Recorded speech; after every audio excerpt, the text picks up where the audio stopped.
The member for Heffron. Mr Acting Speaker, in November last year, Kasinga Investments Proprietary Limited, lessees of the entertainment quarter, submitted to the New South Wales Government an unsolicited proposal for a 99-year lease over the site in Moore Park. In exchange, Kasinga, owned by Sydney business luminaries Jerry Harvey, John Singleton and Mark Carnegie, amongst others, would invest $1.2 billion into a redevelopment of the site as a cultural and commercial precinct, including 20-storey commercial towers and a hotel.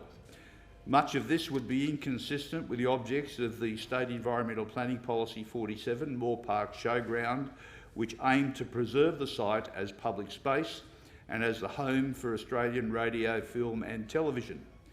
No doubt Kasinga intends to use its considerable clout amongst Sydney establishment to amend that SEPP to enable their commercial aims.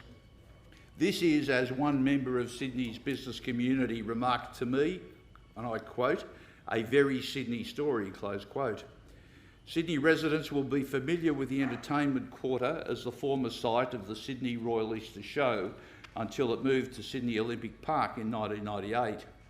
Speaking to any number of stakeholders, the one thing on which everybody agrees is that the entertainment quarter has simply not worked. It trades a handful of days a week and resembles a ghost town for much of the year.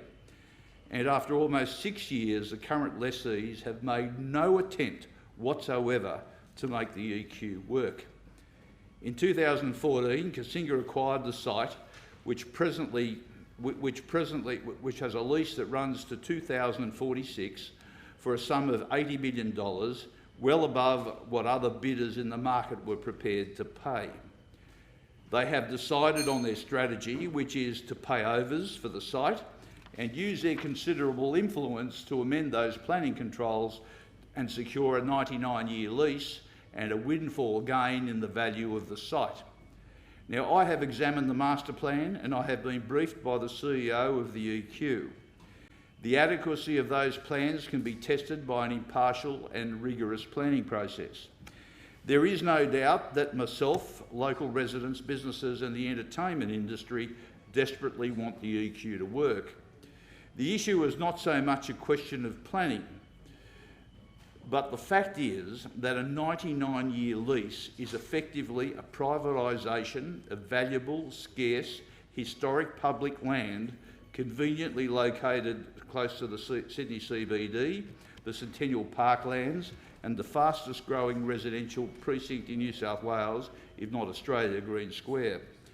A 99-year lease will not return that land to the public use in any of our lifetimes, nor in the lifetimes of our next generation.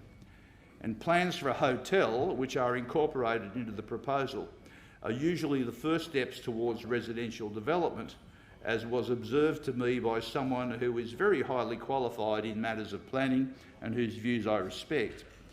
Sydney-siders are growing sick to death of this sort of story, a story they've heard 100 times over.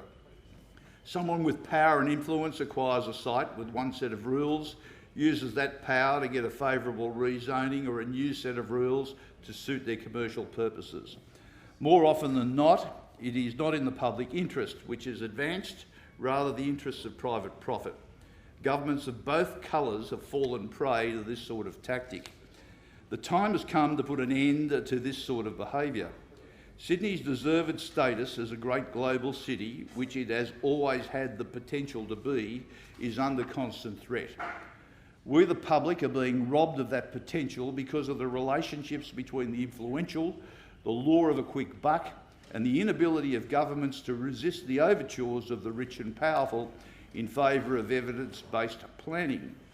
Sydney has the potential to be one of the great cities of the world, but its growth is being cruelled by short-term, profit-driven thinking.